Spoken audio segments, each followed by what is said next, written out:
Imagine waking up one morning and discovering that your school has disappeared. No classroom, no teacher, no books, no homework, and not even a pencil. Sounds impossible, right? But for primitive humans, this was completely normal. So did early humans have school? And if they did not, how did children learn everything they needed to survive? The answer is surprisingly fascinating. Early humans did not have schools like we do today. Instead, their entire community was almost like one giant classroom. Children learned by watching the adults around them and copying what they did. A young child might watch their mother gather edible plants, collect fruits, prepare food, or care for younger children. They could slowly begin copying these actions and learning which plants were safe and which ones could be dangerous. Boys and girls could also watch skilled adults making stone tools, wooden weapons, shelters, ropes, clothing, or other useful objects. But watching was only the beginning. Children had to practice. An adult might show a child how to strike one stone against another to create a sharp edge, and the child would try it again and again. Most attempts probably failed, but every mistake taught them something. And there was no school bell telling them when class was over. Learning happened during everyday life. Children could follow adults during hunting,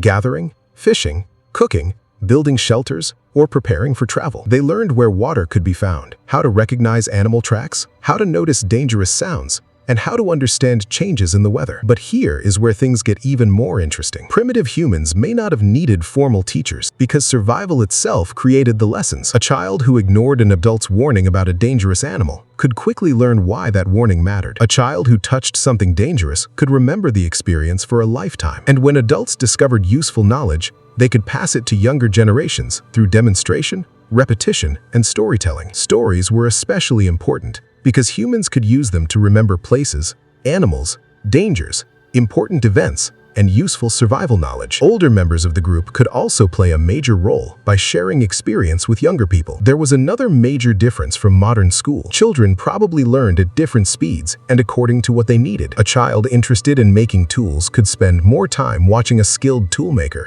while another might become better at gathering plants, tracking animals, or making clothing. There were no report cards, exams, or graduation ceremonies. Instead, the real test was simple. Could you use what you had learned when it mattered? And this leads to one of the most amazing parts of the story. Every generation inherited knowledge from the generation before it, but they also added their own discoveries. A new hunting technique, a better tool design, a safer shelter location, or knowledge about a useful plant could become part of the community's shared knowledge. Over thousands of years, this created a powerful human learning system without classrooms or textbooks. So, did primitive humans go to school? Not exactly, but they absolutely learned. Their school was the environment around them. Their teachers were experienced members of the group. Their textbooks were observation and memory, and their exams were real-life survival challenges. And perhaps the strangest part is this: every time a child successfully learned a skill and later taught it to another child, they were helping pass human knowledge into the future. Long before classrooms existed,